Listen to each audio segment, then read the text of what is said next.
Ouça a Antena Zero no seu smartphone ou no seu tablet. Acesse tunin.com e dê uma busca. Antena Zero.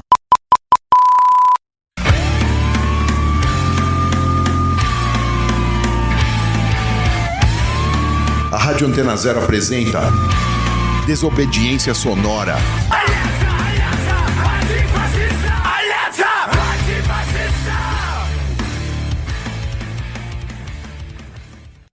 Salve, tamo no ar com mais um Desobediência Sonora aqui na Antena Zero. E hoje ainda quase fechando o ano de 2020, que só foi pandemia e desgraça. Mas conseguimos aí tocar o programa e estamos chegando no final do ano. Espero que 2021 essa desgrama acabe e voltemos para as ruas e para a rádio, enfim. Mas hoje vamos aí trocar uma ideia novamente com o meu camarada que já esteve aqui uma vez falando sobre a África e vai falar aqui hoje de novo. O Jean Gustavo, né? Vou falar o nome completo, mas é nosso camarada aí que é curador pedagógico, professor, pesquisa a questão africana das relações do Brasil com Moçambique e, enfim, pesquisa essa área aí que tem várias coisas de história, sociologia, enfim. Veio trocar uma ideia hoje aqui com a gente exatamente sobre esse assunto mais recortado hoje, eu diria, sobre essas relações. Valeu aí, Jean, por colar mais uma vez aqui com a gente para dar essa ideia aí. Ô, salve, Suninha, obrigado aí o convite, mano.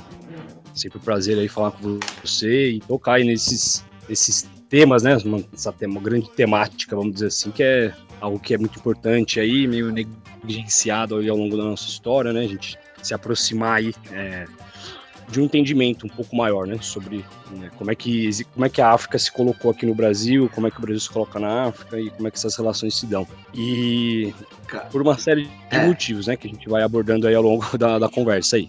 Eu até até esqueci de falar, né, que a gente fez um episódio aí anterior, quem quiser acessar, sobre a África, mas num geral, assim, né, para ter um panoramão grande. E no final você falou das questões que você estuda mais, né, que são questões contemporâneas e que ficou faltando e que a gente hoje é o dia para isso e, enfim, vai ser muito firmeza. E aí, começando hoje, uma pergunta aí para você que é meio que uma continuidade do outro podcast, né? Como que foi, assim, pegando um panorama histórico para a gente entrar depois um pouco mais a fundo nos dias de hoje, um pouco mais para trás, essa relação do Brasil com a África, né? Que a gente, enfim, né, tentam, igual você falou, negligenciar e colocar debaixo do tapete, mas são relações muito profundas, né? Sim, a história aí das relações da África com o Brasil, conhecidas, registradas, né? Porque hoje, se a gente for pegar aí as correntes aí de pensamento, de pesquisa na arqueologia, tem teorias aí que apontam que podem ter chegado embarcações aí de pessoas oriundas da África aqui no continente americano. Então isso por si só já faz a gente nunca ter uma certeza absoluta de quando é que se iniciam essas relações de contatos aí entre seres humanos e sociedades, né? Dos dois lados aí do Atlântico. Mas o que a gente tem de conhecido, né, o início dessa história, né, como a maioria das pessoas tem aí alguma noção, começou com a vinda forçada de africanos, né, pelas mãos dos europeus aqui no território brasileiro. Isso já em meados do século XVI, né, tem aí, hoje isso também é questionado, né, se 1500 realmente foi a primeira chegada aí de um português no Brasil, ou se foi algo de uma ideia de ratificação, né, de um destino que já se conhecia, enfim. E a intenção de cara, né, era econômica e territorial, né, e de expansão política. Isso sempre esteve muito claro, tanto é que desde cedo já se levavam mercadorias daqui, né, no primeiro momento sem ocupar muito, né, sem cultivar nenhuma espécie vegetal ou criar nada, né, era basicamente a base de trocas desiguais, né, levar produtos aí, matérias-primas do Brasil. E até que começa aí a se intensificar aí a ocupação do território, ainda em uma dimensão pequena aí, né, do século XVI, com uma mão de obra de escrava indígena, em grande parte. E, na verdade, isso nunca terminou, né? Essa ideia de que acabou a mão de obra escrava indígena e foi substituída pela africana, na verdade não, né? Durante todo o tempo colonial ainda teve também, né? A mão de obra indígena. E também se pensa muito assim, o indígena ele era preguiçoso, não trabalhava, e trouxeram o negro. Também não é isso. Tem uma série de motivos que ocasionaram isso. Primeiro, é importante lembrar que o Brasil, no tempo colonial, ele começou a ter uma estrutura econômica que era voltada a atender interesses externos, interesses europeus. Então, qualquer atividade econômica que surgisse no território, não é que necessariamente só ia ter atividade que fosse voltada para a exportação, mas estava tudo em torno disso, né? E a partir do momento que você quer intensificar isso e que o contato com o indígena, né, e a resistência que eles tinham à ocupação, que eles também resistiam, isso não foi pacífico, né, mas conhecendo o território, sendo mais fácil ali resistir por viver no território há muito tempo, a questão de realmente ter muitas mortes por contágio com os brancos, doenças respiratórias principalmente, mas também pesou muito a questão de que o negócio do tráfico negreiro era muito lucrativo, né? Ele passou a ser o negócio mais lucrativo, mais do que cana-de-açúcar, mais do que café, mais do que laranja. Alguns dos maiores milionários da época eram traficantes de escravos, o maior deles, inclusive, né, que era o Francisco Félix de Souza, né, o Xaxá, né? Ele era o cara mais rico do Brasil durante um bom período, um traficante de escravos. E eles chegavam, né, pros fazendeiros e ofereciam isso, não era só uma questão da demanda, né? Tinha uma oferta que ficava sempre ali constantemente te oferecendo isso também. Isso perdurou um bom tempo, né, basicamente 350 anos aí dessa calamidade, né, que foi a vinda de seres humanos à força, né, pessoas escravizadas. E aí o que acontece, né, só dando um apanhado geral em relação a isso, né, depois que se encerra esse processo, com o processo abolicionista, capitaneado pela Inglaterra, que era basicamente um interesse político e econômico, né, com uma roupagem de interesse humanitário. Basicamente era uma nova etapa do sistema econômico mundial, estava ali colocada, né, pela primeira vez a maior parte do globo estava de alguma maneira conectada economicamente com a supremacia europeia, né, com a economia europeia se sobrepondo às outras. E a partir daquele momento, né, já após a Revolução Industrial, ou durante a Revolução, num largo período de tempo entendendo a Revolução Industrial, você tinha que ter mais gente com mão de obra assalariada para consumir mesmo também, né, e por uma série de outros motivos. E aí, a partir daí, o Brasil se afasta totalmente da África, ativamente, porque também nesse período, em 1888 é a abolição, 89 esse programa República, e tem até ali no lema da bandeira brasileira, o Ordem e Progresso. Isso é um lema positivista, né? Isso está na obra do Auguste Comte, que é o primeiro sociólogo. Ele é um cara bem conservador, né? Ele falava basicamente numa noção de... Ele começou a produzir intelectualmente, o que motivou ele foi o medo do levante das classes trabalhadoras ali na Europa e na França. Então ele queria levar ordem para a sociedade e progresso. O progresso só viria com essa ordem. E naquele momento, uma pseudociência racialista que hierarquizava as espécies humanas em raças, né? A gente sabe que isso não existe. Então o Brasil tinha o que a elite queria, acreditava, e a gente tem aí essa ideia até hoje, queria branquear o país, só assim se atingiria o progresso. E aí se proibiu a imigração africana, né? Se impulsionou a imigração europeia para branquear o país. Alguns acordos especiais foram feitos com o Japão, com o Líbano, mas aí você tem um longo silêncio nessas relações. Só a partir aí, mais ou menos, nos anos 1950, né, quando o Brasil, já algumas décadas aí pós-quebra da Bolsa de 29, pós-Guerra Mundial, né, o Brasil começa a querer tentar diversificar seus parceiros e começa a ter uma eclosão de independências da África, principalmente nos anos 60. E o Brasil tem uma ideia de querer se aproximar, mas não faz nada pela luta dos países que são dos territórios que ainda eram coloniais, se aproximava seletivamente de alguns territórios independentes, mas também não conseguiu concretizar muita coisa, né? Ficou mais na intenção, né, e algumas ações. Um pouco antes do golpe militar, os governos da época implementaram a PEI, a Política Externa Independente, que queria se desvincular da obrigatoriedade de fazer tudo o que os Estados Unidos queria, né, e começou a querer se aproximar mais ainda desses países independentes, sem ainda fazer muita coisa pelos países que ainda eram dos territórios que ainda eram colônias, né, amarrado ali por acordos de amizade com Portugal, não cortava relações com a África do Sul do apartheid, então isso também pegava mal quando o Brasil queria se aproximar de alguns dos países, né? E aí depois o Brasil passa por sucessivas crises econômicas, depois vem isso, e antes disso também o golpe militar, que acaba com a política externa independente, vincula ali na época do Castelo Branco a política externa brasileira dos Estados Unidos. Depois você tem uma série de idas e vindas, né, em como o Brasil tentava enxergar a África na política externa, também sem conseguir concretizar tantas coisas assim, mas deixando algum legado, né, que a gente vai depois conversar um pouco mais sobre isso. Né? Você tem a fundação da CPLP, Comunidade dos Países de Língua Portuguesa, na época do Sarney, mas sem também o Brasil conseguir se aproximar tanto disso. A gente vai falar também disso, né? O restante do mundo lusófono é um pouco mais integrado do que o Brasil nesse mundo, né? O Brasil fica de costas para isso.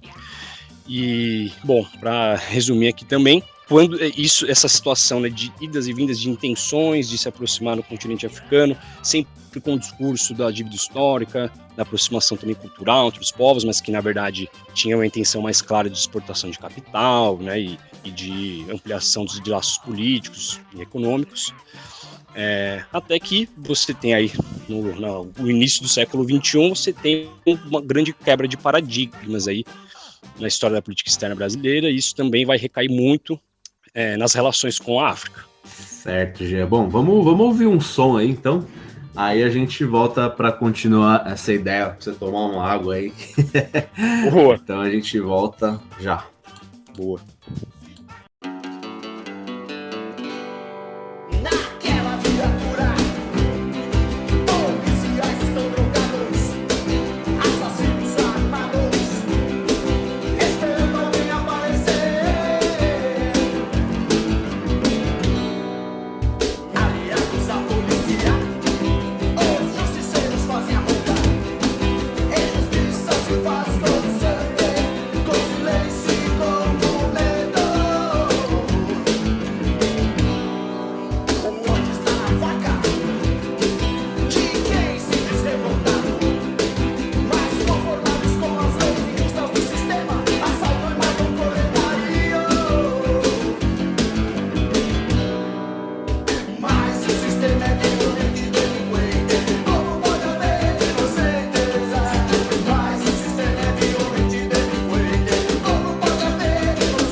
Estamos aí de volta com Desobediência Sonora aqui na Antena Zero.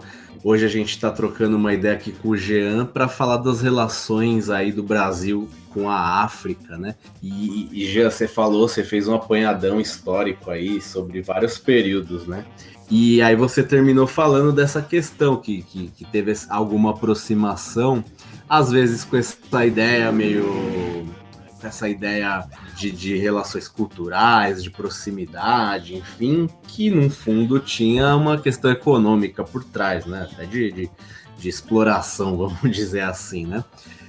Eu queria que você falasse um pouco dessa relação mais para o século XXI, assim, né? Que é que foi um ponto, né? Meio que uma quebra de paradigma, pelo que a gente estava trocando ideia, quando o PT se lançou ao governo, né? E aí eu queria que você falasse um pouco sobre isso, porque tem sempre essa questão, né? Você ouve muita gente falar, né? Que tinha questão do Gilberto Gil, cultural, né, que foi teve vários laços nesse quesito, e ao mesmo tempo tinha várias questões ali aí na minha opinião, um certo traço imperialista do Brasil, de ter empreiteira explorando, né? Até as igrejas evangélicas, você vê lá o tamanho da Igreja Universal, enfim, né? Queria que você falasse um pouco dessas relações e esse negócio, essa parte boa e essa parte ruim, o que se sobrepôs ao quê, enfim, né? E se é para que alguma coisa sobrepõe, né? Não é uma questão de moral, né? De bem ou mal também. Bom, então, é importante também mencionar que, assim, hoje aqui o foco é um pouco maior em falar sobre essas relações dos territórios, né, dos países, nessa relação um pouco mais macro, né? Mas claro que durante todo esse período você tem muitos brasileiros que viveram em território africano, africanos que vieram para o Brasil. Esse intercâmbio nunca deixou de existir, né? Mas aí, de repente, um outro dia a gente pode falar sobre isso, falar sobre a história de algumas pessoas. Agora, falando sobre essa entrada aí no século XXI e essas coisas que mudaram bastante nas relações Brasil-África, é importante ter em mente que quando o PT entra no governo, ele já vinha há algum tempo construindo nos seus programas de governo, na política externa, e você, lendo, você vê que esse assunto já entrava, né? Esse tema já entrava. Na política institucional, isso começa a entrar no Brasil, política mais partidária, institucional, isso a gente tem mais registros disso de uma maneira mais sólida, por um viés mais do que se auto-intitula de esquerda, né? Você começa a ter isso principalmente nos anos 80, com figuras como Abdias do Nascimento, né, que ele depois entrou no PDT, e outras figuras que começam a trazer essa discussão, né, no PMDB, que foi a época ali importante no processo constitucionalista. Tem até um livrinho aí que é de relações, que é sobre relações Brasil-África, que é o anti-comemoração da abolição, né, e é uma revistinha do PMDB, mas que tem convidados de vários outros partidos. E aí, isso começa a penetrar pelos outros partidos, começa a entrar no PT também, né, com figuras como Forção Fernandes, que é um cara que foi um dos principal, eu diria, brasileiro, que começou a mostrar cientificamente que essa história de democracia racial não existe, né? Ele mostrou isso cientificamente, e aí isso começa a entrar nos programas de governo do PT, nos primeiros, com o que eu gosto de usar um pouco uma nomenclatura aí de uma diplomata brasileira, que é a Irene Vidagala, né? Que ela gosta de falar de olhares brancos, olhares negros, olhares atentos, né? Falando um pouco mais sobre esses dois primeiros termos aí, para ela, no início, como é que entrou nos programas de governo do PT, as relações Brasil-África, ela teria entrado a partir desses olhares negros, né, de entender isso de um outro prisma, de dívida histórica, de aproximação cultural, de estreitamento de laços, de contribuição para o desenvolvimento mútuo, e isso vai entrando nesses programas de governo. Até que o PT vence, né, a eleição aí, começa o governo em 2003, para se ter uma ideia, né, o chanceler aí do Lula, que era o Celso Amorim, eles nem se conheciam muito, ele não estava acordado que ele ia ser o chanceler antes da eleição, o convite é feito depois, né, ele não é uma figura histórica ali do PT, ele é um cara do Itamaraty. E existe no Itamaraty uma tradição já de pensar relações Brasil-África. Então, foi retomado muita coisa do que tentou se fazer lá atrás, a política externa independente. Isso influenciou muito a visão de política externa brasileira. No momento em que o Brasil começou a entrar no ciclo econômico favorável, né, demorou mais para sentir a crise de 2008. Ele começou ali, nessas medições de PIB, o Brasil começou a se aproximar muito, queria se tornar a quinta economia do mundo e tudo mais. E começou a ser visto como um Brasil, o Brasil conseguiu se vender como um país que estava superando a pobreza, né?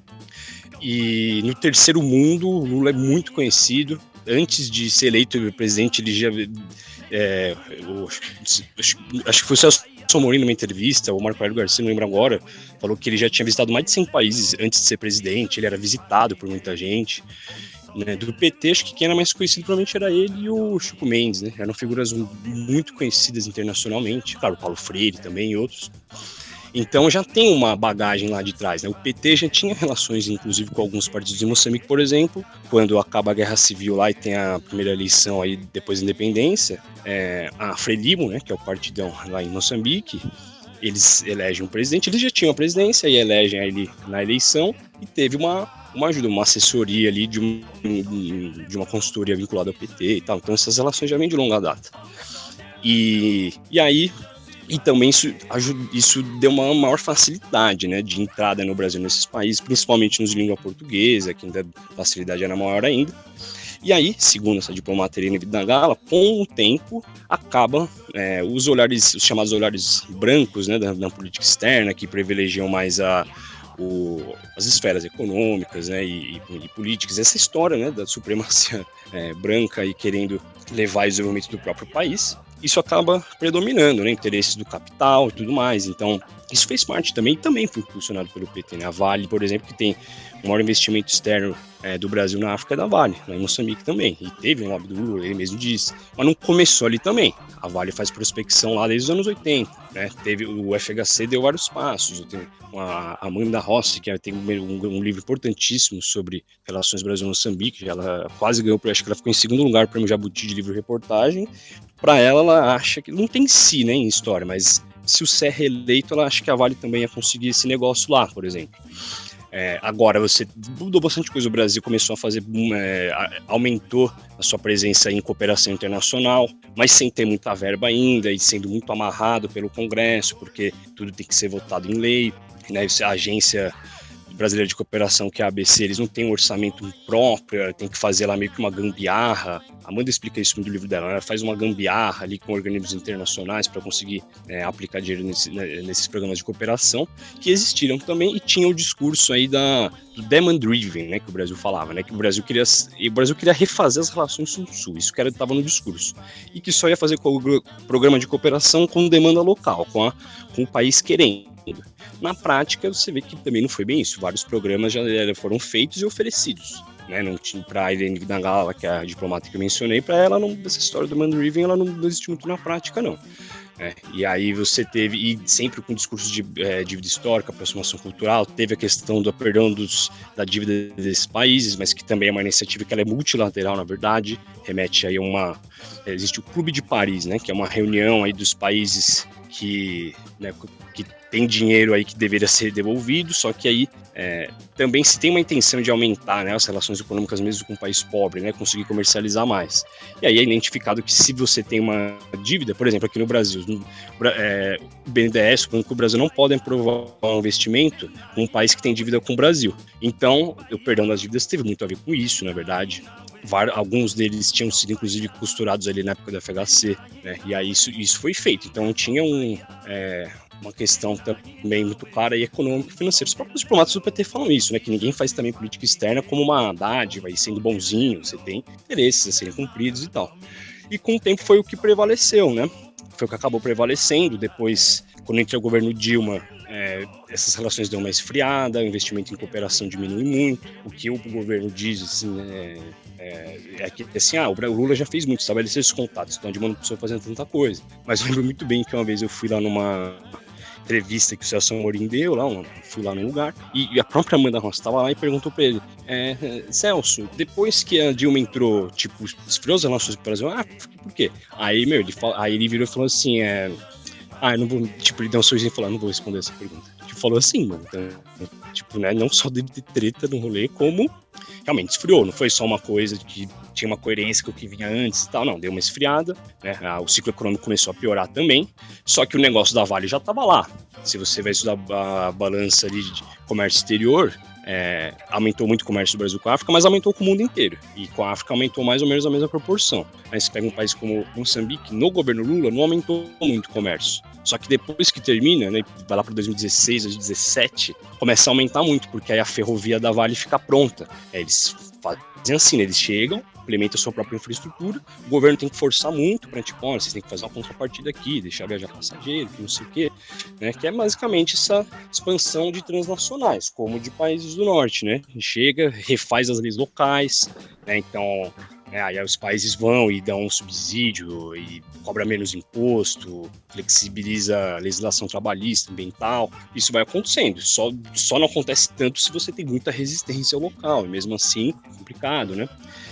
As empreiteiras tiveram algum papel nisso hoje? A Odebrecht, por exemplo, eu tava vendo que tá saindo vários livros aí recentemente e tal. ela teve algum papel importante nisso aí, nessa história que você está contando? Só pra você ter uma ideia, se pegar assim, nomeadamente a Odebrecht. A Odebrecht, ela tá, por exemplo, em Angola, tá desde os anos 70. Né?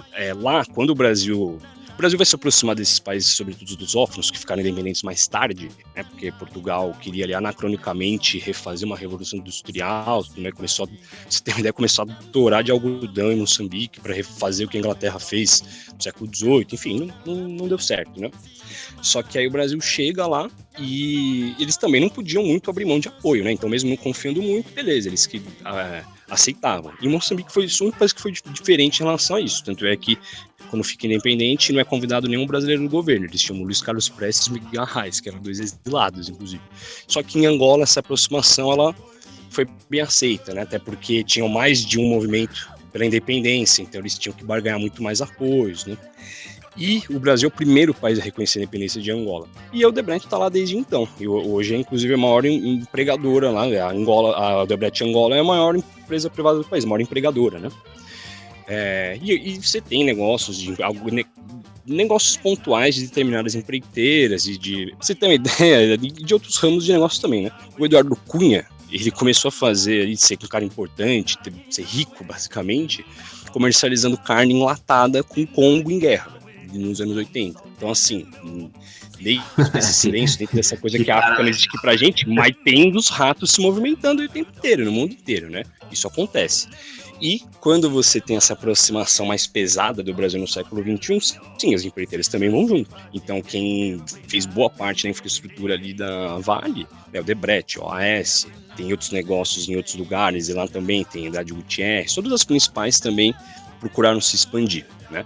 Para muita gente, isso se explicaria muita coisa da Lava Jato, né? De poderes externos, porque os Estados Unidos querer bloquear essa expansão aí transnacional brasileira, tanto é que essas empresas tiveram altos problemas mesmo, né? E junto com o ciclo econômico, troca de governo, mudou um pouco isso.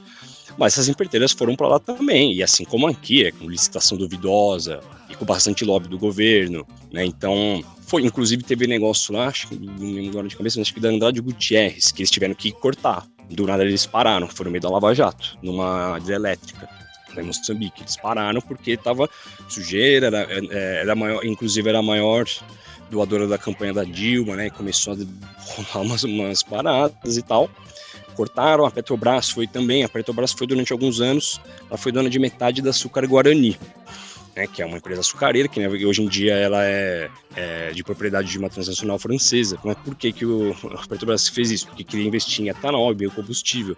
E tinha uma fazenda ali da Açúcar Guarani, que é em Moçambique, né, que se planta cana desde o tempo colonial ali. No meio disso, aí a Lava Jato, a Petrobras teve que fazer um programa de desinvestimento, né, então ele cortou todo o investimento de desenvolvimento em biodiesel, né, então aí teve que recuar, então teve muitos recuos, né, então, também dessas grandes empresas. Muitos contratos seguem vigentes, foram conseguindo outros também, tem até situações que tem tanta empresa chinesa lá, principalmente empreiteira, que alguns contratos eles abrem mão, aí ganha, mas aí passa ali para um brasileiro ou de outro lugar, né?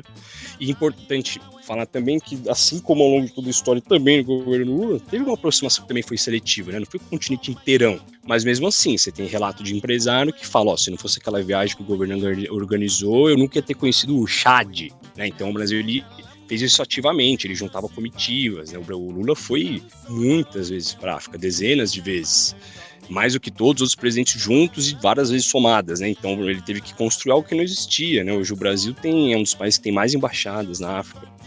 Então, e isso junto com o Brasil redesenhando sua posição e tentando juntar os outros países semi-periféricos e periféricos para refazer a política multilateral do mundo, né? Então, não foi à toa que elegeram um brasileiro para a OMC, outro brasileiro para a FAO, né, da ONU. Isso tem a ver com todas essa expansão brasileira também política. Então ele vai lá, começa a fazer um monte de programa de cooperação com o país, começa a chegar transnacional que beneficia político e empresário local. É mais fácil para você convencer um país lá e botar com você na ONU, né? Por outro lado, né, se você for pegar principalmente de produção acadêmica, né, de países dos mais pobres mesmo, eles falam, tá tendo esse certo levante de países aí intermediários, né, países emergentes, só que eles também não têm exatamente os mesmos interesses que os nossos, então é bem complexo, né, pensar em tudo isso.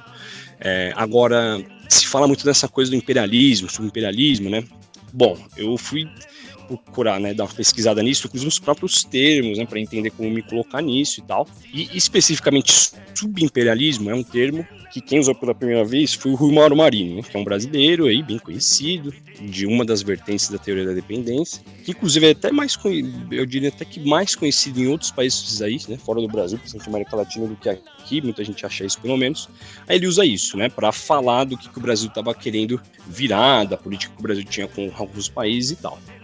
Só que aí, bom, tem alguns caras que inclusive mencionam isso nos livros dele, né? O Rui Mauro Marini escreveu isso aqui, ele que criou esse termo. O Giovanni Arrighi fala isso, que é um economista italiano, o Samir Amin, que é um egípcio. Aí eles citam isso e falam assim, mas, enfim, eles não concordam com a utilização desse termo no caso brasileiro, em poucas palavras, por quê? É como se o Brasil até tivesse a intenção de fazer isso, mas ele não consegue também. Ele não consegue montar uma estrutura geopolítica que ele consegue ter criar um subimpério, entende? Tem as práticas, né, de empresas que se comportam como empresas do norte, né, em certos países e que têm os seus negócios pontuais, e isso também tem algum impacto no PIB brasileiro, mas o Brasil não tem cacife, força para chegar a criar um subimpério. Mas claro que isso tem muito a ver, eles desenrolam isso com o tempo, eles vão destrinchando o termo, né? E para eles, a África do Sul consegue fazer isso lá no sul da África, e aí é bem pesado mesmo, a África do Sul tem 80% do PIB do Congo para baixo, né? Então, o critério deles é exportar mais capital do que importar, né? Tem uma relação pesada mesmo.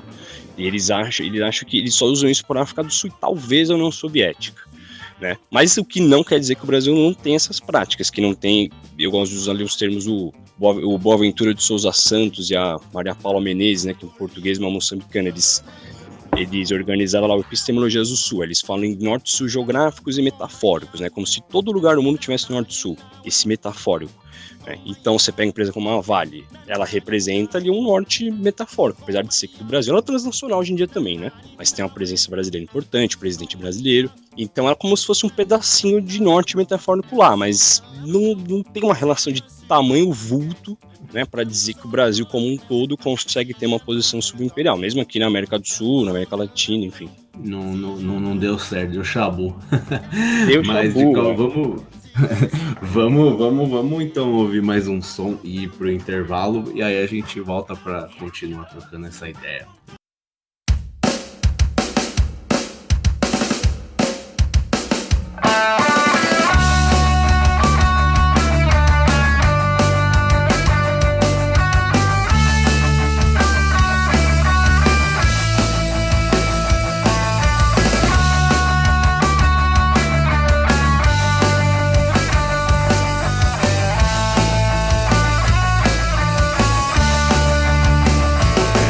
Tristezas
Antena Zero.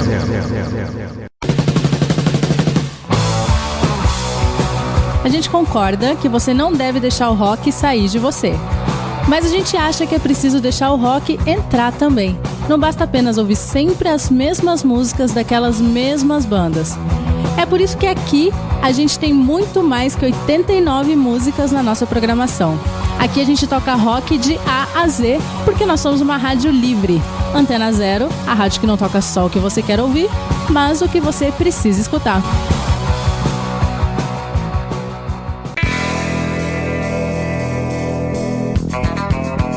A programação da Antena Zero tem o apoio cultural de Banca Macunaíma, banca de livros usados, compra, venda e troca. Praça Dom José Gaspar, frente à Avenida São Luís, ao lado da Biblioteca Mário de Andrade. Aberto das 9 às 19 horas. Banca Macunaíma.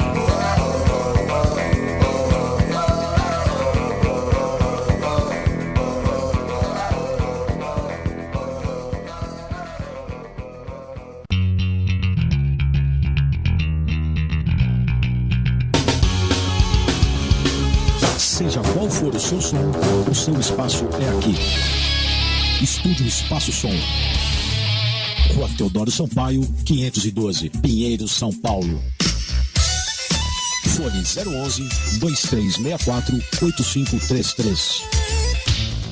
Ensaios e gravações, Estúdio Espaço Som. Experimente-se. Tenha seu prazer sempre em forma. Gym Sex. Site, blog, sex shop para todos. Sem tabus. Acesse gymsex.com.br e orgasme-se. Antena Zero. E aí, que alegria é essa? Tô pensando na Carolina. Como ela é? Ela é tão gostosa que depois que você a conhece, não consegue mais pensar em nenhuma outra. Quer conhecer? Quero. Garçom, serve uma Carolina pra ela.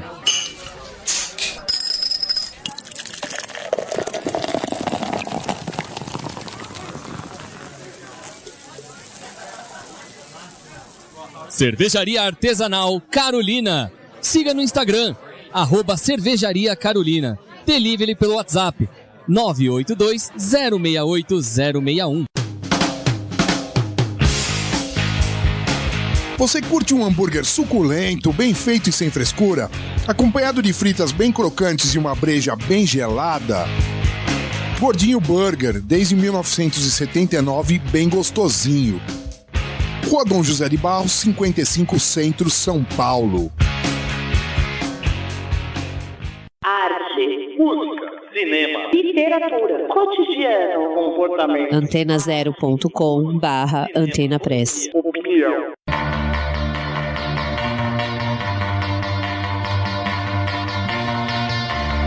Antena Zero.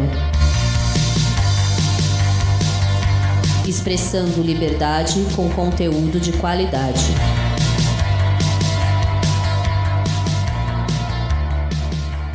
Antena Zero.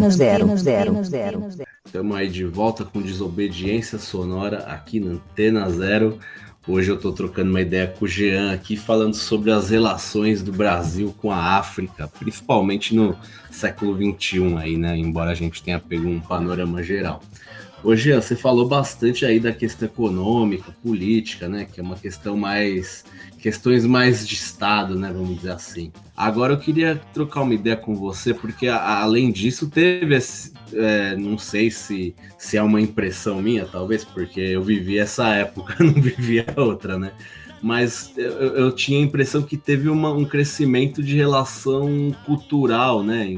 De estudantes, intercâmbios de estudantes. Você via as leis, né? Que as leis curriculares que colocavam a história da África como algo, acho que até como obrigatória, né? Tanto na universidade quanto no ensino básico. Enfim, várias questões culturais, além também de como que tem esse olhar, né, do africano com o brasileiro por conta da igreja lá, né, da cultura de massa, enfim. Eu queria que você falasse um pouco sobre essas relações aí mais culturais, vamos dizer assim, né, mas o que reverberava toda essa questão que você falou no cotidiano americano, vamos dizer assim. Bom, então é importante você falar isso daí, porque quando se fala não só de relações Brasil-África, né, mas relações internacionais de um modo geral, a população se sente à parte disso. É algo que, inclusive, nem é muito pauta nem em eleição. Ultimamente começou a ser um pouco mais, com essas polêmicas, né, de Venezuela, não sei o quê, mas ninguém se enxerga como um possível ator de relações internacionais, né? Sendo que, sabe, relações internacionais o tempo todo, né? Se olhar aí ao redor de você agora, tem um monte de aparelhos e coisas que foram feitos com peças de um monte de lugares do mundo. E também existe um afastamento também da sociedade geral em processos decisórios maiores nesse sentido. Então muita gente aí partilha de uma ideia que não teria como, né, você realmente conseguir na prática o que estava no discurso, né, de uma aproximação também cultural, né, de povos irmãos, de superar a dívida histórica, se você não só não colocar isso no centro da discussão, mas se você não colocar a sociedade civil para estar ali participando, né, os negros, né, inclusive você tendo uma boa parcela de população negra, descendente em instâncias decisórias e pensando, né, todas essas relações. Algumas iniciativas foram tomadas, né? Você tem ali, mudou o concurso do Itamaraty, então passou a ter cota para negros, mudou muito a prova, né? Caía coisa de arte erudita, era bem para recortar mesmo. Queriam até tirar a prova de línguas, né? Porque aí você tem que ir lá e você passa na prova e faz um mestrado, né? Então você não vai ser diplomata de cara, então daria tempo de você aprender ali alguma língua e tal, mas não cortaram. Então, algumas iniciativas foram tomadas, né? E que é importante, né? Cotas é sempre importante, mas sozinho também não faz muita coisa, que nem se você dobra a quantidade de negros nas universidades, é tipo aquela coisa, em vez de só passar o melhor aluno na escola pública, vai passar o primeiro e o segundo, né? Então tem que ser muita coisa a ser feita ao mesmo tempo. Mas, claro, sem permanência também, né? Essas questões, sem permanência. Tipo, se você colocar pobre, você não dá condição, o cara tem que trabalhar 12 horas por dia, pegar 2 horas de transporte, tá ligado? Exato, velho. E aí, como a gente sabe, a maior parte dos políticos começa a formar um movimento estudantil. E a pessoa que não consegue nem acompanhar as aulas direito, chega à noite, vai embora de busão, vai participar dessas coisas como, né? Tem muitas coisas a serem analisadas, né? E teve uma ampliação aí de vagas universitárias, com muita perdão de dívida, incentivo fiscal para empresa privada, que criou aí monstrengos da educação privada, né? Mas até pegando esse gancho, é importante falar que tem um intercâmbio importante de estudantes africanos no Brasil já faz um bom tempo, né? Desde os anos 70 aí você tem o PEC-G e o PEC-PG, né? Que são programas de integração aí de africanos na Universidade Brasileira, né? O PEC-G na graduação, o PEC-PG pós-graduação. E desde o período colonial, né, dos filhos ali de dirigentes locais, e no período pós-independência também, existe essa estratégia de muitos países africanos de mandar as pessoas para fora para fazer faculdade e voltar. Claro que nesse meio tempo aí ocorre muito a chamada fuga de cérebros também e tal, mas tem essa coisa, né? Os países que foram ficando independentes e os seus dirigentes e filhos de dirigentes que muitas vezes também herdavam muitos cargos, né? Essa elite, essas pequenas elites locais, muitos deles foram formados fora, né? Inclusive a própria ideia de África, né? Tanto em termos de resistência como de identidade um pouquinho mais unitária, vai surgir fora da África também, né? Aquele cara que, onde ele morava, ele era um fula, por exemplo. Aí ele vai fazer uma faculdade nos Estados Unidos, lá no preto. Aí ele começa a ver, nossa, é só africano, isso aqui é África. E aí, a partir daí que, inclusive, se começa a desenhar aí muito das ideias dos processos de independência e tudo mais. Tem a ver também com esses dirigentes que são formados aí nas faculdades. E o Brasil começa a entrar um pouco nessa cena nos anos 70. Esses programas existem até hoje, né? Mas não tem historicamente uma grande leva de brasileiros que então vai para lá, né? É um intercâmbio desigual. É tipo, a gente tá aqui ajudando vocês. Claro que você vai ter histórias, por exemplo, Paulo Freire, ele morou na África, né? Ele não foi como alguém do governo brasileiro, ele era um exilado. Só que quando ele estava na Suíça, ele trabalhava no Conselho Mundial das Igrejas, ele só não foi para Moçambique, mas para os outros países lusófonos ele foi, né? Existia a estratégia de usar a arma do colonizador contra ele, né? Então, usar a língua portuguesa para unificar o país, né? E alfabetizar a população e tal. Então, você poderia se debruçar sobre histórias de vários atores independentes aí dessas relações, né? Agora, pensando um pouco nos dias de hoje aí, do que se tem ainda, de como principalmente a África enxerga o Brasil, mas por um viés cultural, principalmente cultura de massa, né? Você tem aí, na verdade, pro mundo inteiro, né, grande exportação de novelas do Brasil. Então, o Brasil é visto assim, futebol, samba, as novelas, e começa a desenhar um pouquinho de como o Brasil é visto nessas novelas. então é um país que quer se vender como branco, que, né, não, as coisas a gente sabe como é na TV, né? É tudo bem distorcido e tudo mais. E essa presença, como ela vai se fortalecer muito aí, principalmente nos lusófonos, né, no século XXI, né, e você tem a presença das igrejas também, né, a Universal está desde os começos dos anos 90.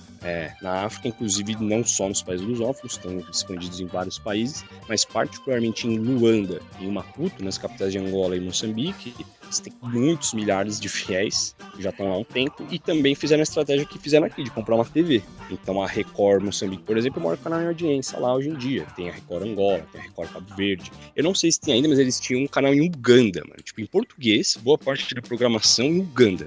Não sei. Cara, teve um camarada meu, eu não lembro se ele foi pra Angola ou se foi pra África do Sul, ele tava me contando. Ele disse que uns caras na rua tava trocando ideia, por algum motivo perguntaram, pô, você é brasileiro, da hora, né? Aí, tipo, ele imaginando, por conta da questão da cultura de massa, iam perguntar de algum jogador de futebol, ou algum cantor, mas não falaram que perguntaram pra ele se ele conhecia o Edir Macedo, velho. Ele falou, então, caralho, me deu uma deprê, assim, com isso. É muito forte. O Crivella é o número 2 Universal, né? É genro do Edir Macedo. Assim que ele foi eleito prefeito, foi bem criticado. Algumas das primeiras semanas ele estava na África do Sul, que ele tinha um monte de evento marcado em estádios lá e tal, né? Teve um culto da Angola num estádio que morreu gente pisoteada. Teve até uma coisa estranha, tipo, depois disso as igrejas brasileiras ficaram suspensas por 60 dias. Como é que faz ter suspende uma igreja? Não sei. Só que aí bem a Universal se livrou dessa suspensão, foi uma coisa estranha. Agora tá tendo toda essa polêmica, né, os brasileiros foram expulsos da Universal Angola por racismo. Tipo, olha o nível, né? E assim, né, essas igrejas, né, não falando do protestantismo como um todo, porque como em todas as religiões, vai ter gente decente também. Só que a gente sabe que especificamente as neopentecostais, né, tem todo esse lance da teoria da prosperidade, na teologia da prosperidade, né? Tem até uma música de um rapper angolano, MC Capa, chama Teologia da Prosperidade. Eu escuto essa música, velho. E aí, meu, esses caras querem dinheiro, eles são uma empresa, são empresas, né? E eles circulam tudo que é tipo de bem aí, tudo tipo de falcatrua, inclusive porque muitos deles têm passaporte diplomático, isso é importante pontuar também, assim como alguns dos presidentes posteriores, mas no último dia de governo do Lula, dia 31 de dezembro de 2010, ele concedeu vários passaportes diplomáticos para os maiores líderes das maiores neopentecostais brasileiras. Até hoje isso acontece, né? Tem no Congresso, distribui um monte de passaporte diplomático, só que aí pronto, você não é revistado, você pode circular o que você quiser. Então eles são metidos com tudo que é coisa. Tem essa história do Edir Macedo aí, com tráfico de criança, né? Saiu uma grande reportagem de Portugal aí um tempo atrás. Só que aí, além disso, você tem essa presença pesada na TV. Não só de cultos, não só de igreja, mas TV. Então você tem a Record, ela passa metade da programação daqui. Então eles veem novela, é na língua deles, né? Então, e passa telejornal. Então, assim, e eles conseguem vender muito bem o Brasil. Eles não querem que os africanos venham pra cá. Eles conseguem fazer isso muito bem, porque eles conseguiram construir um sistema, assim, que as pessoas amam o Brasil, mas tem muito medo, né? Porque tem aquela hora do jornal que é só desgraceira, né? E aí eles vêm como um lugar extremamente violento, que você sai na rua, qualquer lugar você vai morrer, né? Então eles vêm muito assim, vêm como um país muito mais branco do que ele é. Pra eles é tipo negro que nem nos Estados Unidos, tipo uma minoria. O Pelé. Não muito diferente daqui também, né? Como que o brasileiro enxerga a África. Tipo, acha que você vai lá, você vai, sei lá, pegar uma doença pelo ar, assim. Tipo, exato, mano. E não só como o Brasil enxerga a África, mas como o Brasil enxerga a África, a matriz africana aqui, né? Quantos por cento dos brasileiros será que sabe que o Brasil, não só, né, mais da metade se declara negros, né, que são os pretos mais pardos, mas é o país com mais negros fora da África, né? Só a Nigéria tem mais negros que o Brasil. Isso não é uma coisa de senso comum que todo mundo sabe, né? Imagina o que se pensa sobre a África. E é isso, o Brasil reproduz tipo isso, esses estereótipos, com o que pensam do Brasil também, né? O Brasil tá essa posição intermediária aí, cheia de contradições, né? E aí eu lembro quando eu morei lá um tempo, né? Fiz intercâmbio lá, morei em Maputo, estudei lá na Universidade Eduardo Mondlane, morava lá na residência universitária com o pessoal e tal. Eu acabei tendo um privilégio que era tipo, foi um privilégio, né? Porque eu não tive bolsa pra ir, na época a USP não tinha bolsa de intercâmbio, mas eu consegui vagar em residência universitária lá, né? Tipo, 12 andares sem elevador, mas tive o privilégio de não ficar numa bolha de estrangeiros, né? Porque você acaba ficando se você tá ali morando num outro contexto e tal. E aí, na faculdade, em qualquer lugar, a pergunta mais feita pra mim, eram as duas mais feitas. Não, a mais feita mesmo era se eu já tinha ido no Vai Dar Namoro, que eu nem sabia o que era. Que era um quadro do programa do Rodrigo Faro na Record, que é tipo Faustão lá. Rodrigo Faro é o Faustão lá. E tinha um programa que chamava, o nome na época era O Melhor do Brasil, era o nome do programa ainda. Então vários, não, às vezes já chegavam a perguntar, você conheceu sua esposa no Vai Dar Namoro? Até, aí tipo, porque realmente é assim que é vendido, né? Então, né, aí você falava, olha, na verdade, tipo, tudo combinado, né? Se eu for no programa, eu vou ser ridicularizado pelos parça, não tem, tipo, é uma coisa esquisita, tá ligado? Tinder da TV, né, mano? Sim, aí eles falam muito também de, tipo, aprendeu a ficar vendo Malhação. Eu lembro que, mano, a gente preparou um evento lá uma vez na PUC, tinha vários africanos e tal, uma cabo-verdiana falou exatamente isso. Ela falou, a gente aprendeu a ficar vendo Malhação, não é essa coisa de ficar, né, tipo, não tá namorando. Não que mudou totalmente como as coisas são lá, mas tem essa coisa, né. Aí eles chamavam muito, queria zoar, enfiar um sotaque carioca e falavam, e aí, que cara é uma coisa brasileira, só que eles misturavam com o sotaque carioca, aí era assim, e aí, carra? Aí, ou então ficavam cantando assim, que meu, Tropa de Elite fica com sucesso estrondoso, né? E aí eles conhecem muito. Rap brasileiro é conhecido porque tinha pelo menos ali lá em Maputo, né? Eu sei que é muito conhecido porque tinha um brasileiro lá que tinha uma rádio e ele tinha um programa de rap. Então os caras piram. Rap, aliás, assim, juventude lá adora rap. Qualquer moleque que aqui olharia tipo, nossa, um nerd e tal. Mano, o moleque faz o som dele, faz rap, DJ, muito forte o hip hop lá, né? Rock não pega muito, mas os sons mais negros, assim, lá inspiram, né? Então teve esse intercâmbio, aumentou também, né, de uma maneira geral, essa discussão da África no Brasil. Teve a Lei 10.639, né, de obrigatoriedade de ensino da história da África brasileira, né? Também botou a lei sobre a história indígena, cultura indígena. Só que também é complicado. Para isso, para você só enfia no currículo obrigatoriamente, acho que tá certo a lei, tem que ter. Ao nível que chega, né? Tem que ter uma lei para ter um negócio, né? Porque é um país racista. Só que para isso você precisa investir nas faculdades para formar esses professores, né? Nesse tema, né? Você precisa ter que ser uma iniciativa de aproximação, mas que tem que juntar todas as áreas aí de saber, né? Mas tem hoje é muito mais fácil alguém que vai começar a pesquisar relações do Brasil e Moçambique, muito mais fácil que 10 anos atrás. Aumentou muito, né, esse contexto, né,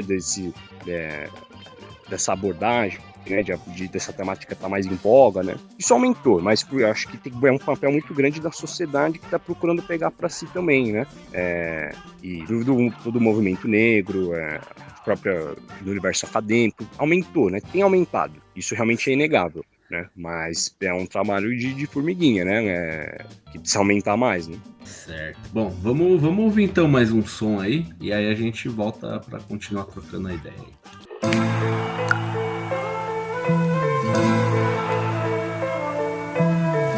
Moçambique. Páginas de jornal, notícias de riqueza nacional. Temos carvão, temos petróleo, temos gás natural. Afinal, Moçambique não é um paraíso fiscal. A Vale e a Mosal fazem turismo mineral. E já se foram os tempos das mochilas e chinelos. Os gringos vêm com guindares e capacetas amarelos. Em nome de multinacionais, murmurar a boa nova nos ouvidos dos pais, cujos filhos são sócios de bancos com capitais, do BCP com o Espírito Santo nas caixas gerais. Há vários Valentins a namorar os minerais, e agora temos visitas até de Minas Gerais. E em linhas gerais ninguém podia sonhar com mais. A pérola do Índico, agora a pérola do gás, do carvão, do petróleo e do interesse dos demais. Vamos ouvir mais a história e ver o que ela traz. Países do medo, cuidado com o dedo. Ninguém quer perder o desenvolvimento. Estão todos atentos ao sopro dos ventos. Países do medo, cuidado com o dedo. Ninguém quer perder o desenvolvimento. Estão todos atentos ao sopro dos ventos. Todos falam dos 2 dígitos, do betão e do PIB. Fecham os olhos, a miséria se foda que o povo vive. 33 anos de poder e nunca ouvi nenhum comentário de Obama, Angela Merkel, Ban Ki-moon.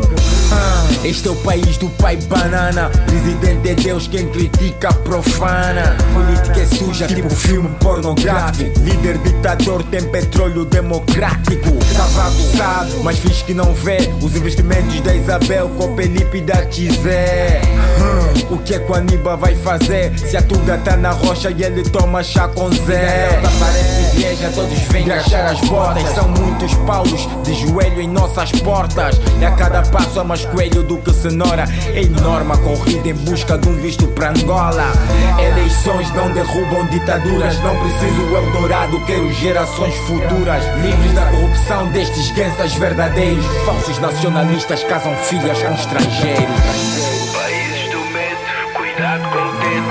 Ninguém quer perder o desenvolvimento. Angola, Angola, dos ventos. 40% de pessoas a viver com menos de $1 por dia. Vítimas da megalomania, da cleptocracia. 55% da população analfabeta, repleta de carências, governação objeta.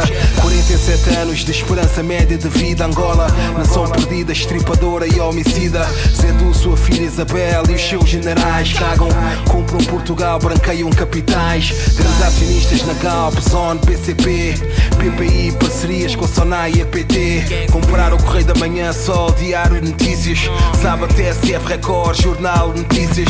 É raro o jornal que não pertence a essa máfia, que não veicula manipulação e notícias fictícias.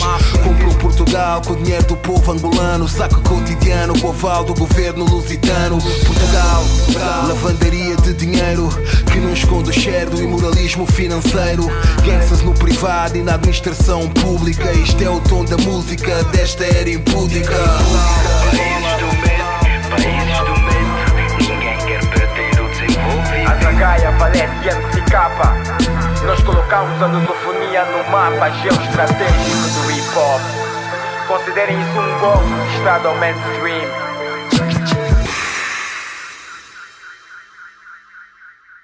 Estamos de volta com Desobediência Sonora aqui na Antena Zero. Estamos trocando uma ideia aqui hoje sobre as relações entre Brasil e África com o Jean.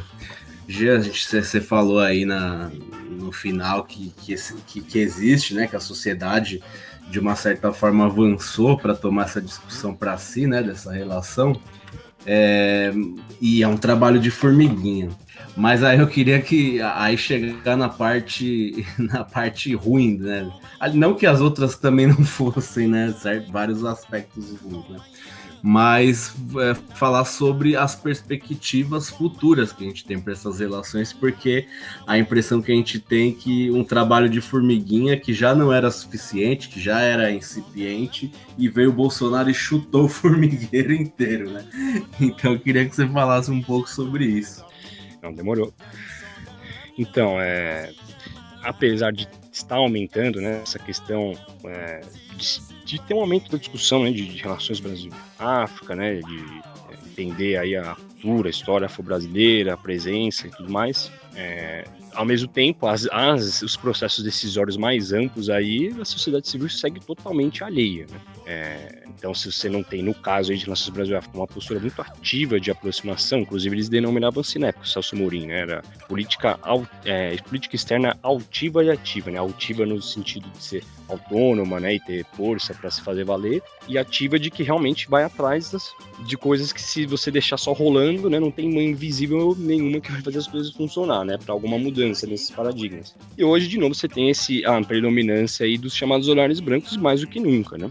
Só você vê aí, só ministro homem branco, né, mesmo né, essa parte que às vezes é até um pouco figurativa, né, de você ter ali uma maior diversidade, né, nos cargos maiores, isso também é quase que soterrado, né, tem a Damares, tem umas figuras assim, mas só, né, uma mulher e tal, mas não tem negros, ministros.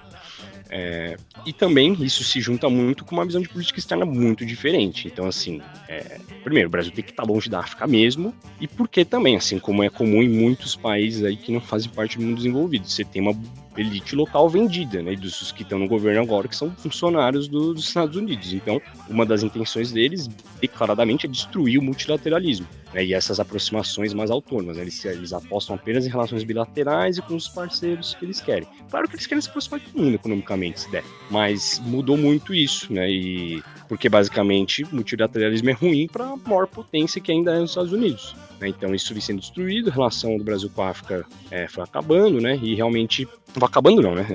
Também não é que acabou, né? Você segue tendo, por exemplo, essa presença pesada do capital brasileiro em alguns lugares, você tem essa presença cultural dessa cultura de massa brasileira que segue muito forte, você continua tendo esse intercâmbio de estudantes vindo para cá, inclusive a gente tem uma imigração africana no Brasil muito grande aí nos últimos anos, né?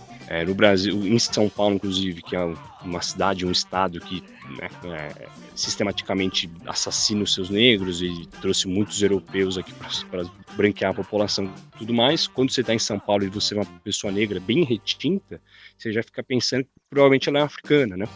E essas coisas vêm se intensificando, né? Você tem diversos artistas africanos que são radicados no Brasil, que têm ficado mais conhecidos também.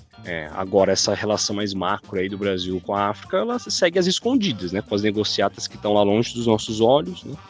A própria Record, a Globo, que tem a Globo não tem uma grande infraestrutura lá, né? Ele vende as novelas, mas a Record tem uma infraestrutura. Por que eles não fazem um programa sobre a África aqui? Porque eles não querem nem que a gente saiba que eles estão lá, né? Então, as coisas voltaram a estar mais escondidas, né? O Brasil também já faz um bom tempo que mingou muito sua participação em cooperação internacional. E aí hoje a política externa está mais distante do que nunca, aí, pelo menos desde que a gente é vivo aí da sociedade. E não é nem que... tem um cara que é o Bernardo Recupero, né, que é um diplomata importante aí também, ele fala, não é nem que a opinião da sociedade não é ouvida, ela simplesmente não está integrada nesse projeto. Infelizmente, a sociedade não está pensando, né, e atuando muito em relação a relações internacionais, né. Ele chegou até a ser fundado ali, né, pelo governo do PT, no GRRI, né, o Grupo de Reflexão sobre Relações Internacionais, que queria ser amplo, aproximar, né, essa discussão, mas ficou muito na academia, muito petista, né, ficou uma coisa restrita. Acho que até existe oficialmente, mas, sabe, deu uma minguada, né? Mas, enfim, a gente tem que continuar lutando aí pra...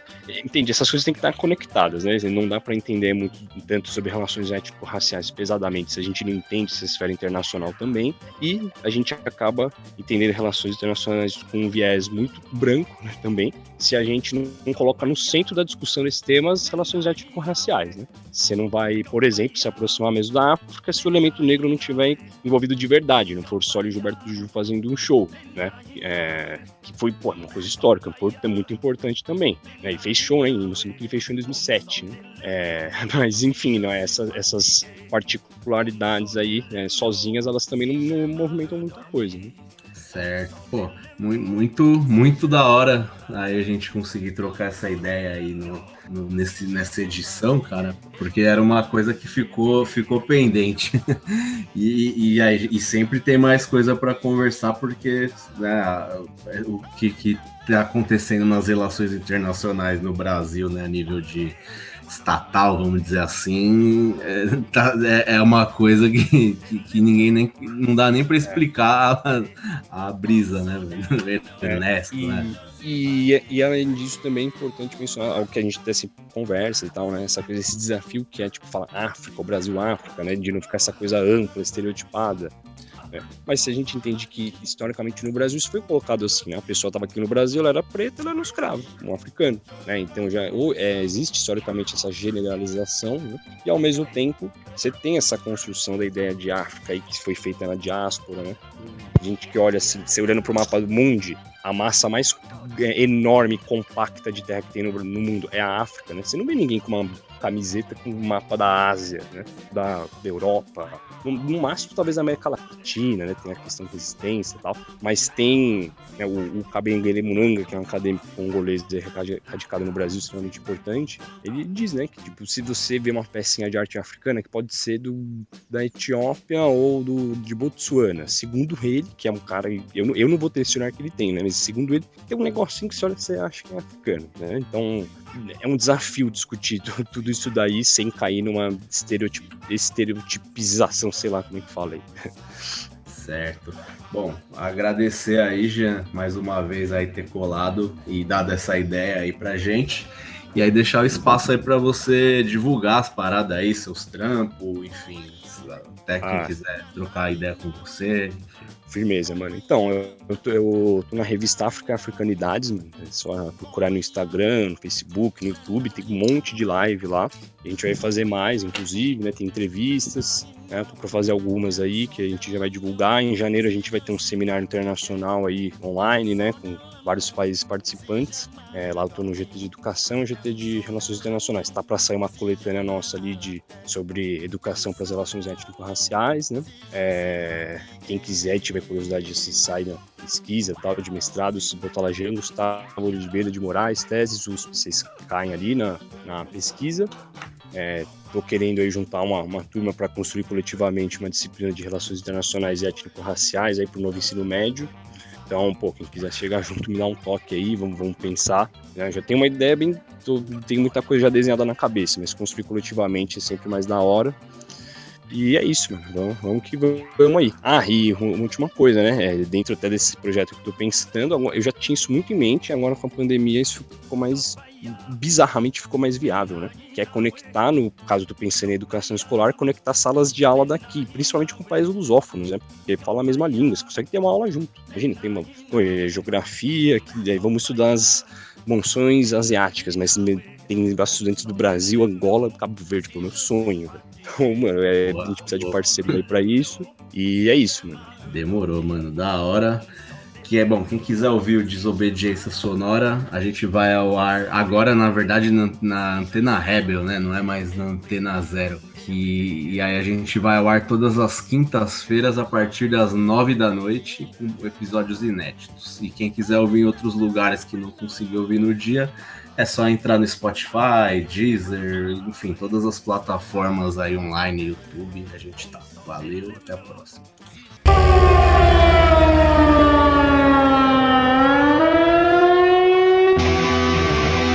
Você ouviu pela Antena Zero Desobediência Sonora, produzido e apresentado por Felipe Suna e Fernando Konesuki.